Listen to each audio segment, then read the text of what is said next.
अस्सलामुअलैकुम। कुछ लोग जो हैं जॉब की वजह से या ये है कि किस तरह हम सुबह उठें, तैयारी करें, सहरी करें और वो बग़ैर सहरी किए और नियत करके ही रोज़ा रख लेते हैं।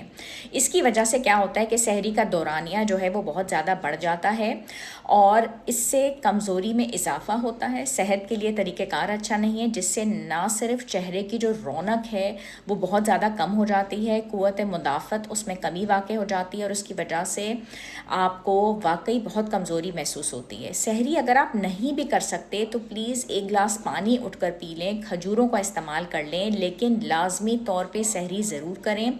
इसके ना करने के आपको नुकसानात ही होंगे, कोई फ़ायदा नहीं होगा। और जब हमारा ये मज़हब ने पूरा सिस्टम बनाया है, एक तरीक़ेकार है, एक पूरा पैटर्न है कि किस तरीके से हम उठते हैं, ये पूरा सिस्टम डेवलप होता है, हमारे बच्चों को भी इसी तरीके से आदत पड़ती है, तो इसको करने में कोई हर्ज नहीं है, पता भी नहीं लगता और ये